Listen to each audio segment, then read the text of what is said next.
Assalamualaikum warahmatullahi wabarakatuh. Innal hamdalillah nahmaduhu wa nasta'inuhu wa nastaghfiruh wa na'udzu billahi min shururi anfusina wa min sayyiati a'malina. May yahdihillahu fala mudhillalah wa may yudlil fala hadiyalah. Wa nusalli wa nusallim ala hadzal nabiyil karim wa ala alihi wa sahabatihi wa man ihtada bihadi ila yaumiddin. Rabbi shrah li sadri wa yassir li amri wa hlul 'uqdatam min lisani yafqahu qawli. Amma ba'du. Pengalaman membaca edaran di Saudi Arabia pada akhirnya menyimpulkan bahwa zakat fitrah itu menggunakan uang hukumnya adalah bid'ah. Jadi zakat fitrah menggunakan uang itu dihukumi bid'ah. Kenapa begitu? Sebab kita di dalam beragama ini kan harus ada payung hukum. Kalau tidak ada payung hukum, pasti amalan kita ini tertolak. Man amila amalan laisa alaihi amruna fahuwa raddun. Siapa yang berbuat dan tidak sesuai dengan standarisasi aturan Allah dan aturan Rasul, pasti akan tertolak. Dalam kajian hadis atau kajian Quran, kita tidak pernah mendapatkan tuntunan zakat fitrah itu dirupakan dengan uang. Berbagai hadis yang kita baca, zakat fitrah itu selalu konotasinya pada makanan. Ada di dalam hadis itu so'an min tamrin, sebanyak satu so' dari jenis makanan kurma. Kita baca juga so'an min burrin, sebanyak satu so' dari jenis makanan gandum. So'an min syairin, sejenis gandum tapi yang sudah dideplok, sudah jadi bahan untuk kue, bahan untuk roti, jadi sudah ditepungkan.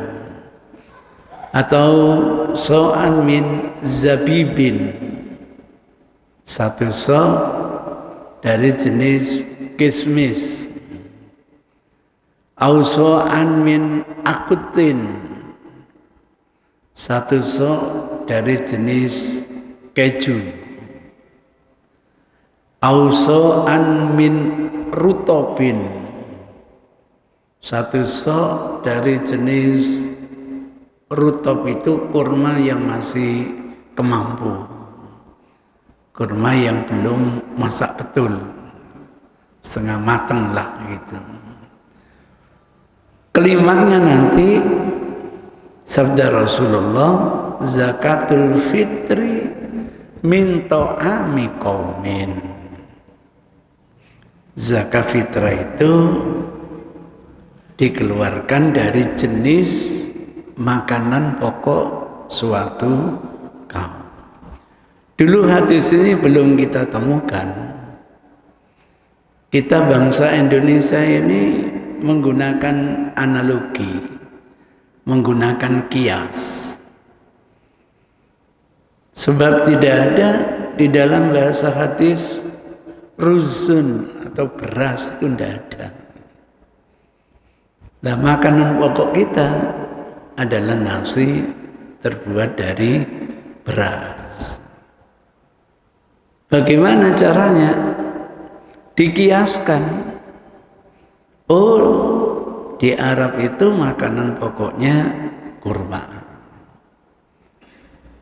Lah kita makanan pokok adalah nasi. Kalau gitu dikiaskan beras ini dengan apa? Kurma. Begitu caranya. Bagi yang makanan pokoknya gaplek, maka dikiaskan begitu. Dengan apa? Makanan pokok bangsa Arab. Tapi setelah ditemukan hadis zakatul fitri min to'ami qaumin, zakat fitrah itu dikeluarkan dari makanan pokok suatu kaum. Sekarang tidak betul lagi model analogi. Dengan teks kita paham, pokoknya kalau makanan pokoknya sagu, nanti zakat fitrahnya pakai sagu. Ternyata enak sagu. Pengalaman waktu di Maluku, ternyata enak. Apalagi kalau sudah terbiasa. Itu ceritanya. Dan belum pernah kita temukan Rasul itu mengeluarkan zakat fitrah dengan uang. Padahal apa? Uang itu kan sudah dikenal sejak zaman Rasulullah, bahkan sudah dikenal sejak zaman jahiliyah. Ada namanya uang itu berupa dinar, ada yang bernama dirham. Sebagai alat transaksi tempo dulu. Kalau menggunakan uang itu boleh, nah ini cara berpikirnya, maka Rasul yang harus pertama kali memberi contoh. Begitu, pola pikirnya begitu. Karena tidak pernah ada contoh dari Rasul, itu menunjukkan sesuatu yang diada-adakan. Bahasanya itu adalah bid'ah. Sebab kalau dibolehkan, sekali lagi Rasul harus orang yang pertama kali sebagai uswatun hasanah, sebagai teladan yang memberi contoh kepada kita. Zakat fitrah itu boleh menggunakan fulus, boleh menggunakan dinar, atau boleh menggunakan dirham. Di Indonesia mungkin boleh menggunakan rupiah, bahkan boleh menggunakan dolar dan lain sebagainya. Begitu kalau kita mengikuti pola pikirnya, sehingga jangan kaget di masyarakat saya itu santer sekali, tidak boleh zakat fitrah pakai uang. Bahkan santer zakat fitrah pakai uang itu adalah apa? Bid'ah. Nah kalau bid'ah pasti tempatnya di neraka. Itu kita harus pandai-pandai memahami apa yang dikatakan oleh orang lain. Siapa tahu itu menjadi peringatan bagi teman-teman yang belum tahu. Saya tidak tahu di masjid ini zakat fitrahnya pakai apa. Pakai uang. Uang? Oh, ada uang, ada beras. Berasnya sudah benar, uangnya jadi bid'ah gitu. Bagaimana?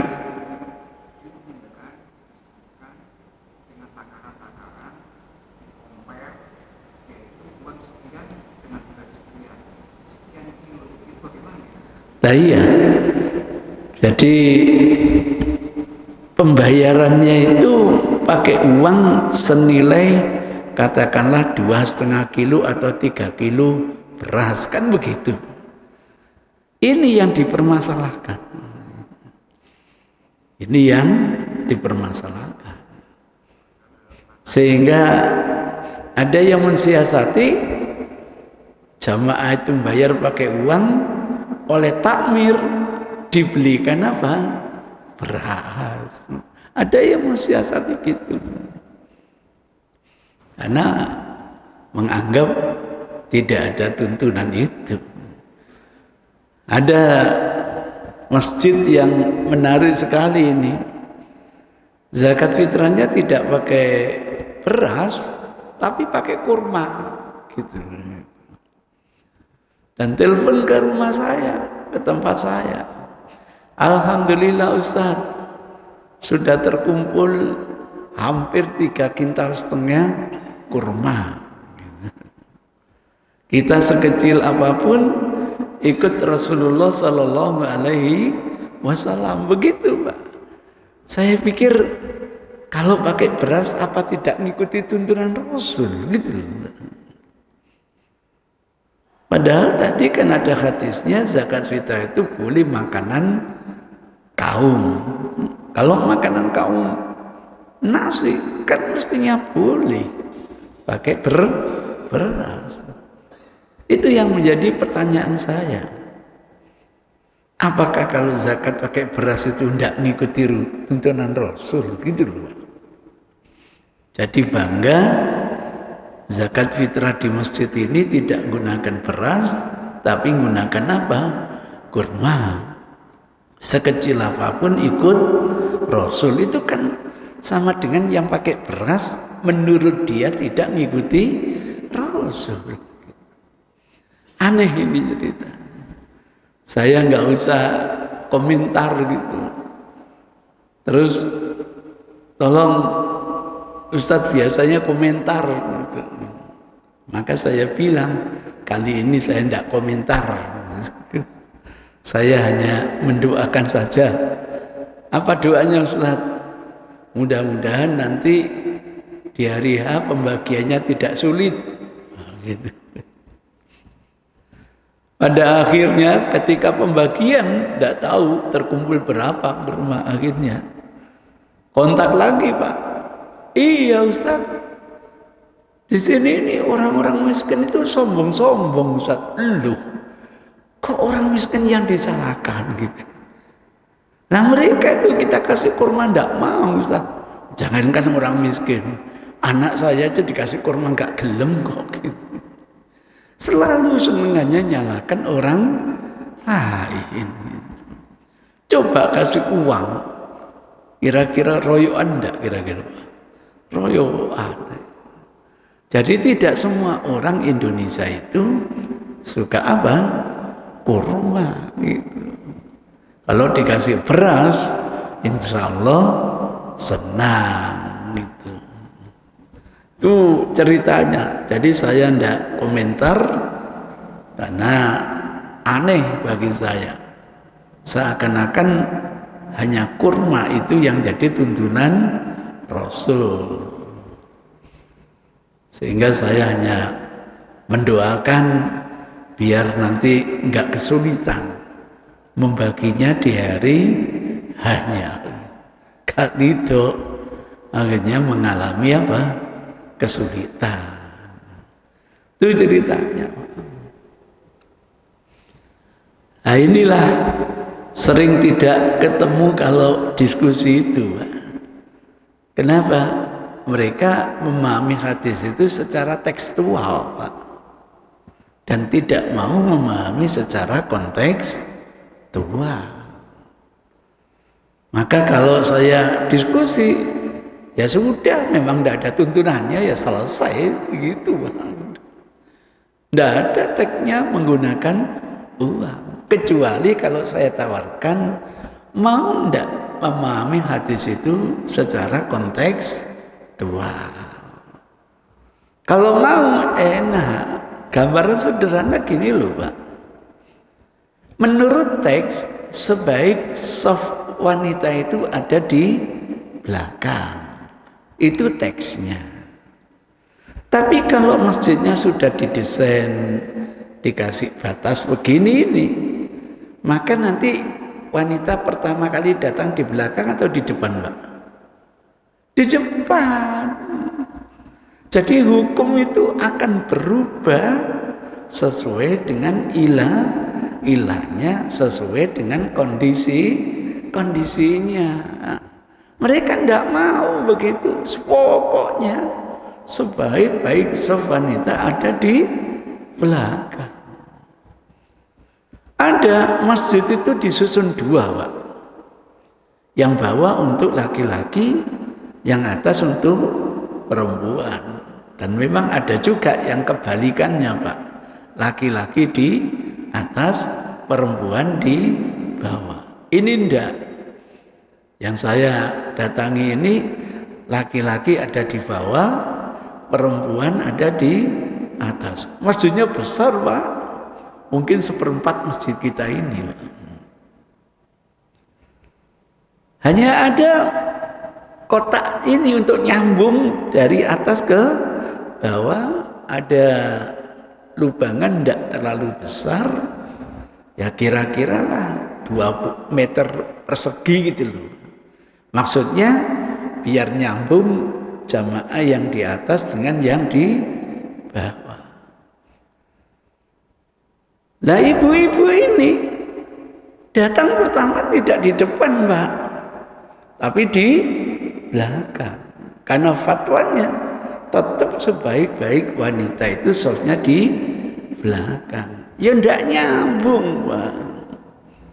Itu nanti kalau imamnya sujud tilawah, yang di atas sedang rukuk itu nanti, Pak. Allahu Akbar, imamnya sujud tilawah. Nah, karena ndak nyambung, ibu-ibu rukuk. Imam melanjutkan Allahu Akbar, sana jawab Robbana, gitu Pak nanti, Pak. Sama misalnya masjid ini dipilah dua, Pak. Sayap kanan untuk laki-laki, sayap kiri untuk perempuan. Nanti perempuan datang pertama kali itu di belakang atau di depan, Pak? Di depan, Pak. Jadi jangan ngotot lagi, sebaik-baik saf perempuan ada di belakang. Itu hukum itu begitu. Masjid Nabawi itu sayap kanan disket untuk ibu-ibu. Maka ibu-ibu yang pertama kali datang tidak di belakang, langsung ke depan, begitu. Al-hukmu yaduru ma'al ilah. Hukum itu berputar sesuai dengan ilahnya. Itu ceritanya. Babi itu memang haram, betul teksnya haram. Tapi dalam kondisi nggak ada makanan kecuali babi, darurat, kalau nggak makan innalillahi wa inna ilaihi rajiun, boleh, Pak. Itu namanya memahami secara kontekstual. Ulama dulu, Pak, mulai zaman Imam Syafi'i sudah menawarkan itu. Halil ibrah bi umumil lafzi au bi khususi sabab. Apakah yang menjadi tolak ukur hukum itu keumuman redaksi lafadznya atau kekhususan sebabnya? Nah, kalau keumuman teksnya itu berpikir tekstual, kalau kekhususan sebab itu istilahnya berpikir kontekstual. Jadi sejak zaman Imam Syafi'i dulu itu sudah ditawarkan kapan sebuah teks bisa difahami tekstual, bisa difahami kontekstual. Itu ceritanya. Saya kasih contoh lagi. Kalau kita hidup zaman Rasul, kalau buang hajat, menghadaplah ke timur atau menghadaplah ke barat. Fasarriku au gharibu. Kenapa begitu? Karena posisi Rasul ada di selatannya Ka'bah.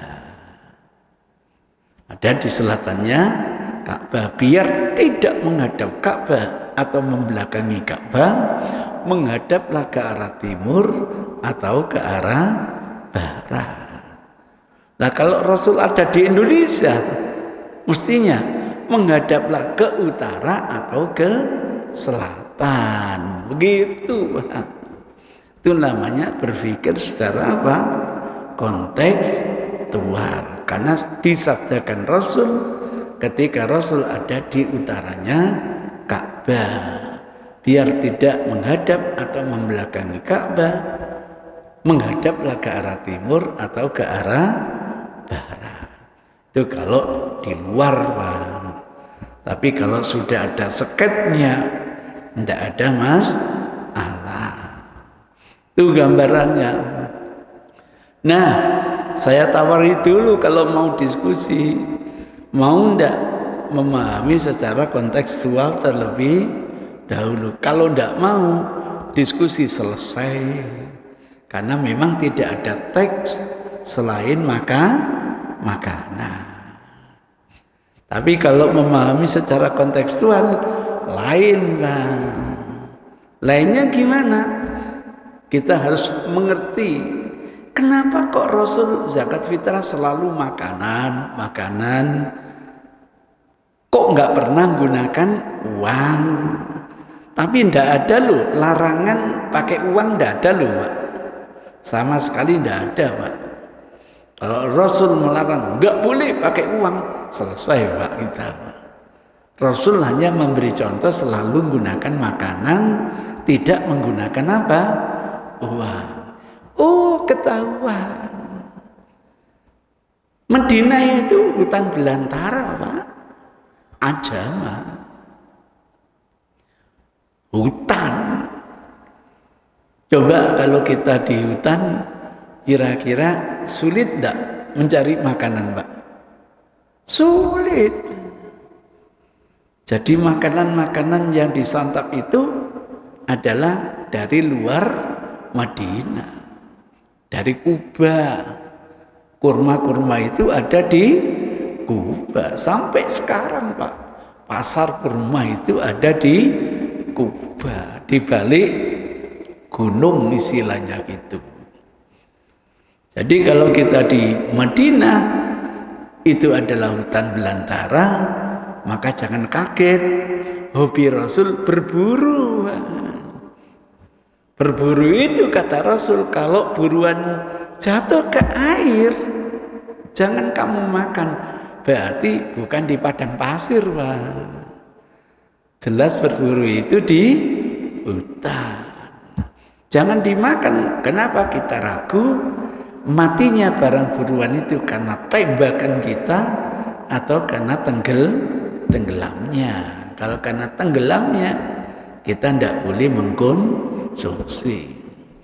Bahkan kalau sampai sekarang sampai haji atau umroh di pintu 7 itu ada jalan kembar, Babu Salam itu, terus ada jalan kembar, kemudian ada jalan layang.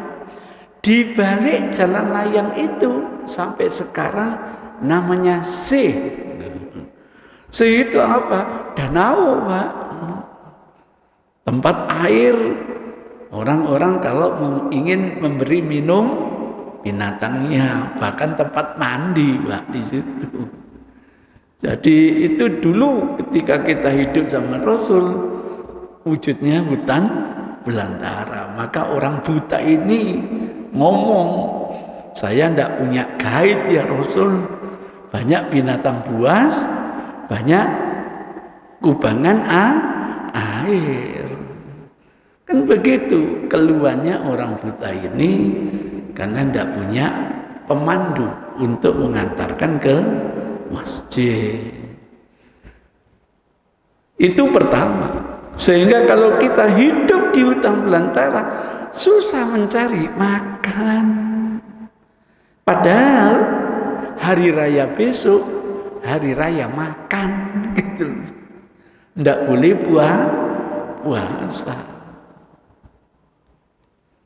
Jadi inginnya Rasul memberi zakat fitrah itu tu'matan lil masakin, sebagai santapan di hari raya. Ndak boleh orang puasa gitu. Nah, andaikan ada harganya mahal, kita diajak berpikir, misalnya katakanlah zakat, Pak. Zakat nisabnya unta itu kan 5 ekor unta.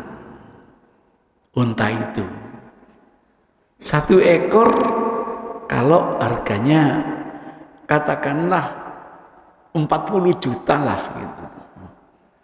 Berarti kali 5 itu ketemu berapa? 200 juta. Kalau kita uangkan sekarang, itu senilai nisabnya kambing 40 ekor. 1 ekor kira-kira harganya berapa, Pak? Kira-kira 3 juta gitu ya, Pak ya? Atau 4 juta, berarti senilai 140 juta. Nah, uang 200 juta itu kalau dirupakan makanan sebanyak 5 pikul gitu loh. Kalau 1 pikul itu kira-kira 1 kintal aja, Pak. Berarti 5 kuintal. Coba sampean bagi 200 juta dibagi 500. Ketemu berapa ribu kira-kira? Berapa kira-kira? 200 juta dibagi 500. Berapa, Pak? 80 ribu. 1 kilo loh, Pak. Iya, 80 ribu ya, Pak ya. Berapa, Pak? Berapa? 400 ribu. Lah kali 2,5. Kan 1 sok itu anggap 2,5. 2,5 kali 4 berarti 1 juta. Dikasih uang 1 juta rupiah belum tentu bisa makan, Pak. Karena susah mencari makanan. Kira-kira di Indonesia kamu tak kasih zakat fitrah 2,5 kilo beras sama 1 juta, milih mana, Pak? Milih mana kira-kira, Pak? Misalnya begitu. Nah, kondisi kita beda, Pak, dengan kondisinya Rasulullah. Apalagi saya diskusi di Gresik, Pak. Gresik itu, waduh, kota Arab, banyak makanan. Kayak sampean nang Masjid Sunan Ampel itu. Wis di mana-mana banyak orang jualan roti Maryam. Nggak ketemu rotinya ya dapat Maryamnya. Artinya makanan banyak. Maka kalau dengan uang itu lebih efektif, Pak. Lebih praktis lagi. Sehingga testimoninya, coba 2 hari lagi kan hari raya. Yang merasa mendapatkan zakat fitrah maju banyak, Pak, yang maju, Pak. Itulah Indonesia itu. Kalau ada pembagian wis sampai gelangnya besar itu tetap ambil bagian, Pak. Kita tanya 2 hari lagi hari raya, panjenengan butuh makan, pilih dikasih uang atau dikasih beras? Jawabannya uang. gitu. Saya bilang pada teman-teman tuh lihat, yang merasa berat ingin uang gitu. Kenapa begitu? Saya memaklumi Pak, untuk besok makan, lusa makan, kalau punya uang enak Ustaz. Biasanya di warung pojok dengan punya uang bisa di warung tengah gitu. Biasanya di warung remang-remang dengan uang bisa di warung apa? Padang begitu. Tinggal duduk manis, tunjuk sukaannya ini makan, tinggal bayar. Enak. Untuk bisa menikmati makan di hari raya. Sementara dikasih beras ribet. Ribetnya apa? Makanan pokok kita berbeda dengan makanan pokok bangsa Arab. Makanan pokok bangsa Arab kurma makleb kayak sosis. Dikasih rutop makleb kayak sosis. Dikasih kismis makleb kayak sosis. Dikasih keju makleb kayak sosis. Nah kalau di Indonesia dikasih beras makleb ya ndak bisa, memang bebek. Butuh proses. Proses sebagian dijual untuk beli minyak, menjual sebagian beli lauk, menjual sebagian beli sayur. Lah, nanaknya juga ribet. Lain makanan pokok kita dengan makanan pokoknya bangsa Arab. Itu namanya berpikir secara kontekstual. Maka sebenarnya yang lebih efektif itu pakai uang atau pakai makanan, melihat kondisi. Kalau kondisi kita sekarang, waduh, riyo gak ono wong dodolan blas, misalnya gitu.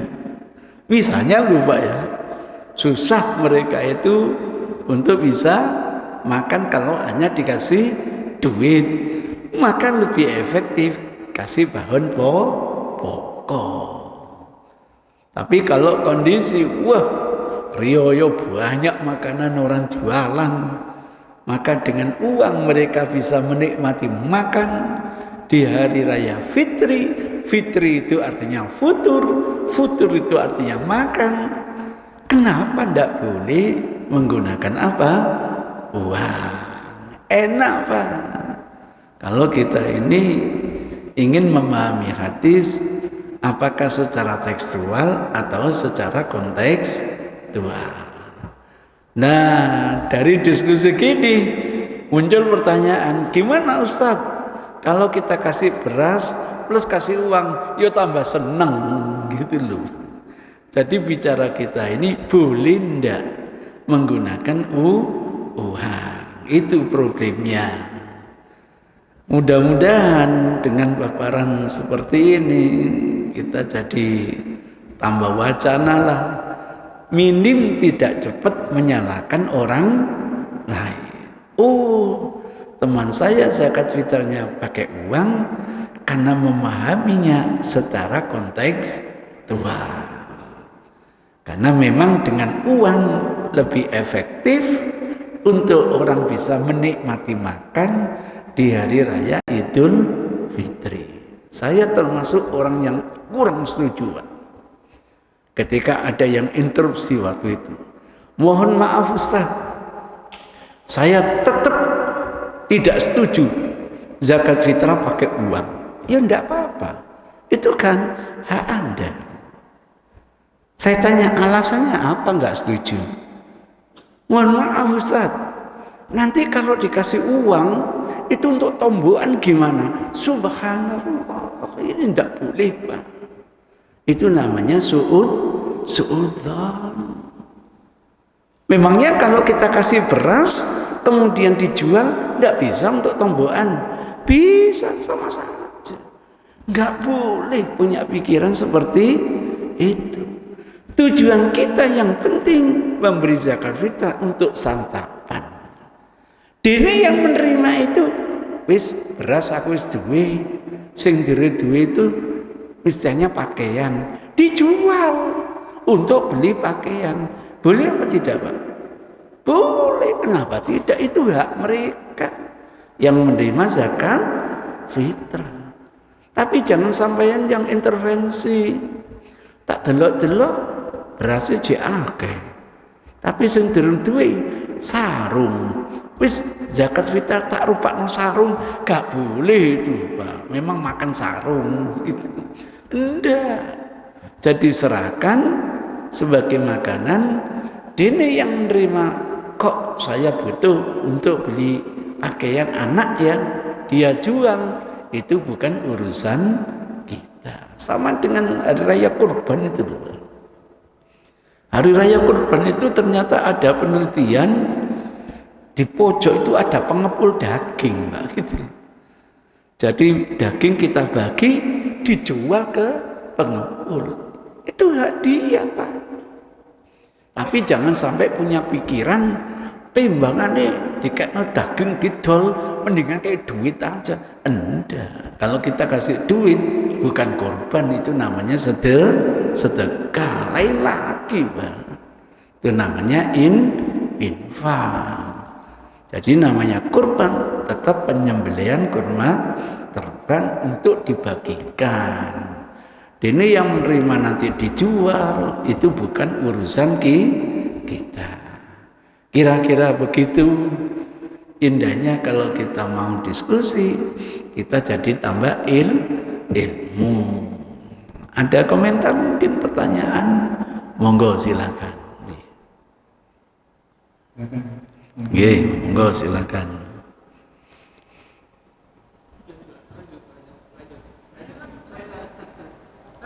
Monggo silakan.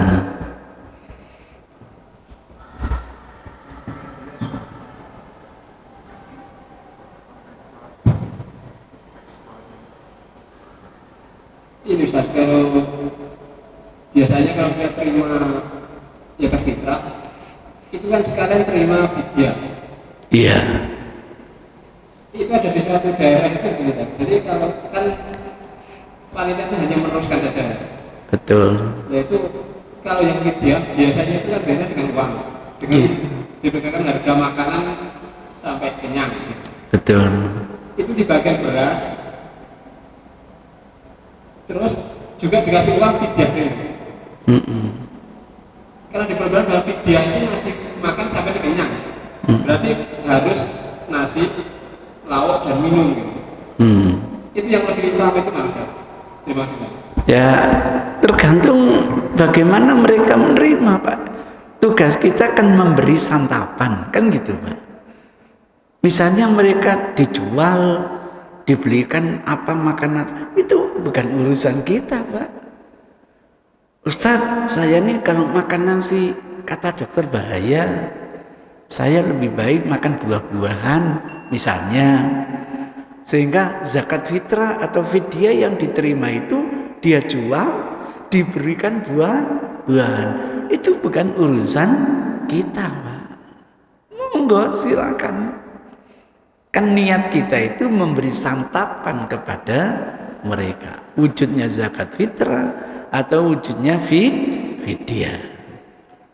Sekali lagi, yang menerima ada saran dokter tidak boleh lagi makan nasi, karbohidratnya terlalu tinggi dan sebagainya. Anda supaya makan buah-buahan saja, misalnya begitu ya, Pak.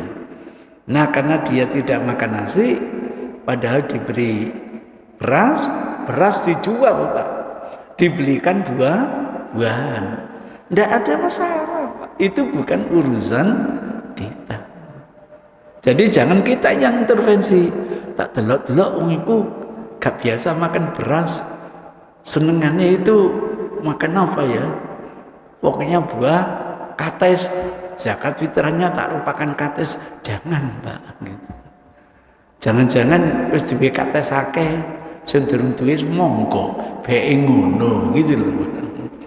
Jadi yang penting fidyah atau zakat itu kita berikan dalam rangka memberi santapan kepada mereka. Permasalahan mereka itu dijual beli buah-buahan, dijual untuk beli makanan lain, itu bukan urusan kita. Enak kalau itu yang menjadi pemikiran kita semua. Ada lagi mungkin? Nggih. Masih berkaitan itu untuk fitrah tadi kan batas waktunya setelah apa itu sebelum sholat ada batas waktunya. Betul. Bisa lupa. Iya. Yang kedua adalah berbarengan dengan itu kan ada fidyah. Iya, betul. Sampai kapan fidyah itu? Dan berupa apa? Tapi kami baca paham itu jelas. Setelah yang akan diberikan dia suka buah atau suka makanan. Iya. Sebesar apa? Sebesar makan seseorang pada umumnya kan gitu ya. Betul. Nah, yang saya tanyakan adalah sampai batas kapan fidyah ini gugur atau masih berlaku diberikan kepada yang tidak memiliki. Terima kasih. Ini agak repot karena apa, Pak? Apakah yang namanya zakat fitrah itu hanya untuk fakir miskin atau boleh untuk 8 golongan? Itu problemnya, Pak. Itu masalahnya. Bagi yang punya komitmen hanya fakir miskin, itu ya tentunya sebelum dia sholat. Tapi bagi yang membagi enggak, bisa untuk 8, ya yang lain bergantung pada kapan dibutuhkan, gitu loh. Misalnya Ibnu Sabil, ya nanti diberikan kalau ada Ibnu Sabil, kalau enggak ya dimasukkan ke Baitul Mal. Misalnya begitu, Pak. Untuk fidyah, Pak, sampai masa kodoknya, Pak. Masa kodoknya itu 1 tahun, sehingga boleh nanti dibagikan sampai masa kodoknya habis. Itu kalau fidyah. Karena bayar fidyah itu boleh, apakah saya hari ini tidak bisa puasa, wis saya ganti fidyah, atau enggak saya pengen ngodok dulu barangkali bisa, misalnya gitu, Pak. Lah mengkodoknya kan durasinya selama 1 tahun, sehingga fidyah itu nanti durasinya ngikuti masa kodoknya puasa. Mau dibagikan Sa'ban besok menjelang hari Ramadan, tidak jadi masalah. Alhamdulillah, jadi wujudnya kan sama, Pak, ya, berupa uang atau berupa makanan. Terima kasih.